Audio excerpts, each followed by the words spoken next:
Hello students, ये static GK का part 2 है।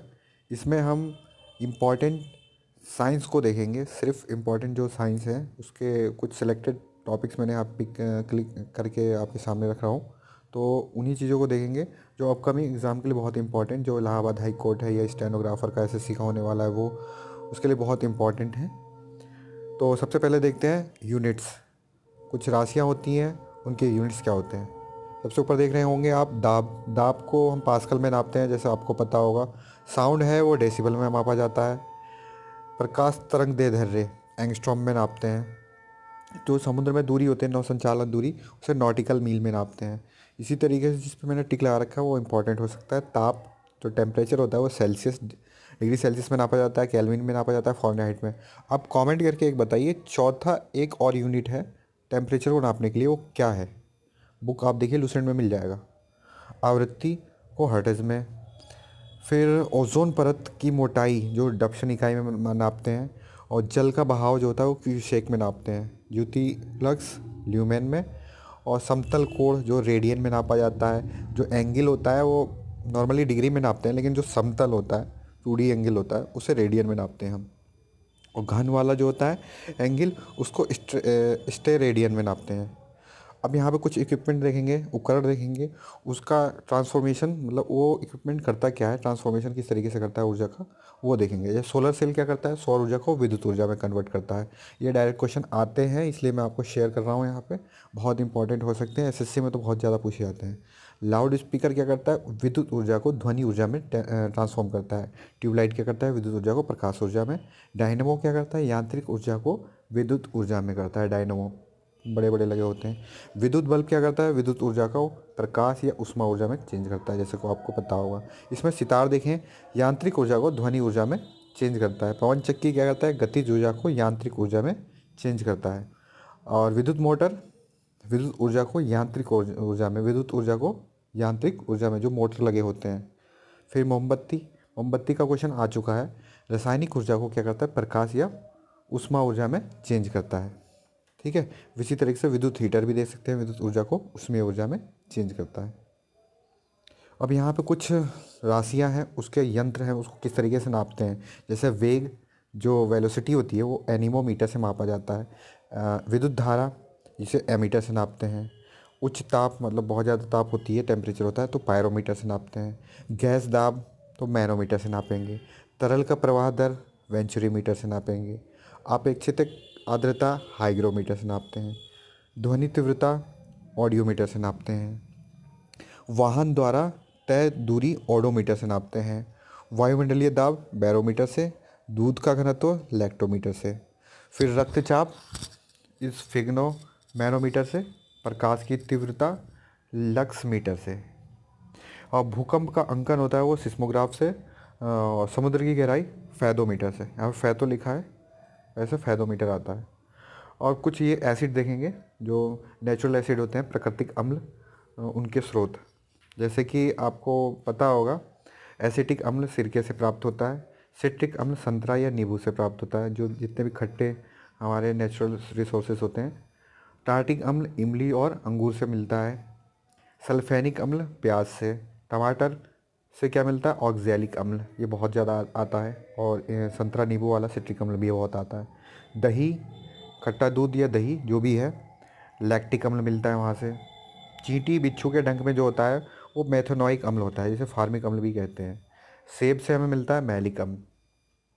और एक चीज़ देख लीजिए, यहाँ पे इंपॉर्टेंट नोट है, मांसपेशियों में थकान का अनुभव होने का कारण लैक्टिक अम्ल का संचय होता है। मतलब लैक्टिक अम्ल टूट जाते हैं तो मांसपेशियों में हमें थकान महसूस होती है। अब देखिए कुछ रंग है, वो उनका वर्णक कहाँ कहाँ से, मतलब उसमें क्या है जिसके कारण वो रंग लाल है या पीले हैं।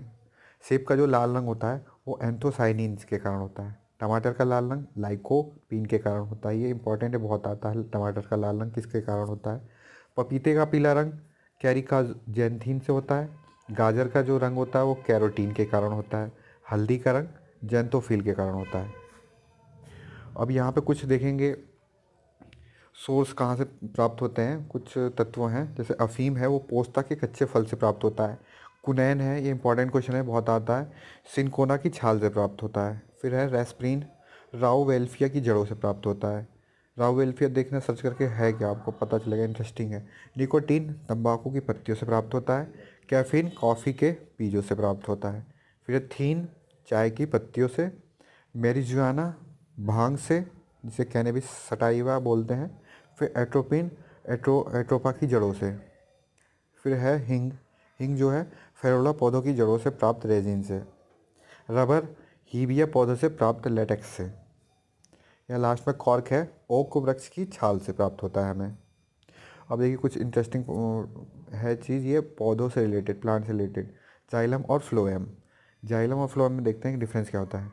जाइलम जो होता है ये पौधों को यांत्रिक सहारा देता है। ये पौधों की जड़ों द्वारा अवशोषित जल तथा खनिज लवण को पौधों के विभिन्न भागों तक पहुंचाता है। ये इसका मेन जो काम होता है, जल और खनिज लवण को पौधों के विभिन्न मतलब पत्तियों तक पहुंचाना, जड़ों से पत्तियों तक पहुंचाना।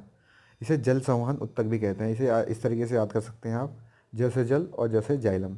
फिर नेक्स्ट है फ्लोएम। फ्लोएम क्या करता है, ये जीवित उत्तक होते हैं जो भोजन को पत्तियों से पौधों के अन्य भागों तक पहुंचाते हैं। इसका जस्ट उल्टा प्रोसेस है। ये वृक्ष की छाल की आंतरिक परत है। यदि किसी वृक्ष का फ्लोएम क्षतिग्रस्त हो जाए तो पत्तियों द्वारा निर्मित पोषक तत्व जड़ों तक नहीं पहुंच पाता और वृक्ष धीरे धीरे सूख जाता है। इसका क्या काम होगा, जीवित उत्तक है जो है, इसका काम होगा पत्तियों से लेके जड़ों तक मतलब फ्लो करना, ऊपर से नीचे। यह समझ लीजिए एक तरीके से खाना पहुंचाना फ्लोएम का काम होगा। फिर है रुधिर वर्ग में उपस्थित एंटीजन और एंटीबॉडी। रुधिर वर्ग होता है जो ब्लड ग्रुप्स होते हैं बहुत सारे, जैसे ए बी ओ। आप बताइए ये वर्गीकरण किसने किसने करा है, सॉरी, रुधिर वर्ग का, ब्लड ग्रुप का वर्गीकरण किसने करा था, कमेंट में बताइए। ए है, ए में एंटीजन ए होता है और एंटीबॉडी बी होती है। कभी कभी ये क्वेश्चन आ जाता है कि एंटीबॉडी बी किस ब्लड ग्रुप में होता है, तो आपको पता होना चाहिए। ए बी में कुछ नहीं होता है एंटीबॉडी, और ओ में एंटीजन नहीं होता है। ठीक है, तो ये याद रखना लास्ट वाले। रुधिर आधान, जो ब्लड ट्रांसफॉर्मेशन होता है कौन किसको दे सकता है वो यहाँ पे देखेंगे। ए जो होता है, ए जो किस वर्ग को रुधिर दिया जा सकता है, ए को दे सकता है और ए बी को दे सकता है। किससे ले सकता है, ओ तथा ए से ले सकता है। बी को दे सकता है तथा ए बी को दे सकता है। और किससे ले सकता है, ओ से और बी से। ए बी क्या करता है, ए बी को ही दे सकता है और ओ ए बी तथा ए बी से ले सकता है, यानी ग्रहण कर सकता है। ओ क्या करता है, ओ सभी को दे सकता है जितने ब्लड ग्रुप होते हैं, और लेके इससे ओ ही से ले सकता है। अब कुछ फल हैं उनके खाने योग्य भाग पूछ लेता है क्वेश्चन कि नारियल का कौन सा भाग खाया जाता है, केले का कौन सा भाग खाया जाता है। बहुत इंपॉर्टेंट क्वेश्चन है ये भी। सेब नाशपाती का पुष्पासन खाया जाता है। अमरूद टमाटर या अंगूर हो तो उसका फल भित्ति या बीजाडासन खाया जाता है। पपीता आम मध्य फल भित्ति खाई जाती है। नारियल में भ्रूणपोष खाया जाता है। केला जो है मध्य एवं अंतः भित्ति खाई जाती है। अगर आपको याद नहीं हो रहा तो इसे लिख लिख कर याद कीजिएगा, बहुत इंपॉर्टेंट क्वेश्चन होते हैं ये। 1 नंबर या दे देंगे आपको, बहुत कम ही है। लीची में एरील, चना और मूंगफली में बीजपत्र एवं भूण, सहतूत रसीले परिदल पुंज, कटहल में परिदल पुंज व बीज, अनानास में परिदल पुंज, नारंगी में जूसी हेयर। अब ये है कुछ नियम सिद्धांत, उनको किसने प्रतिपादित किया है। ये 4 नियम हैं, बायोलॉजी में बहुत आते हैं इन पे क्वेश्चन। उत्परिवर्तन का सिद्धांत जो दिया था ह्यूगो डी व्रिज ने दिया था। उपरांत अवधारणा दिया था जैकब और मोनार्ड ने। विकास का सिद्धांत जो दिया था वो डार्विन ने दिया था। फिर एक जीन एक एंजाइम की अवधारणा जो दी थी बीडल और टेटम ने दिया था। तो ये कुछ केवल स्टैटिक जीके में साइंस वाले चैप्टर से इम्पॉर्टेंट थे। इसके अलावा आप स्टैटिक जीके कर रहे होंगे आई होप।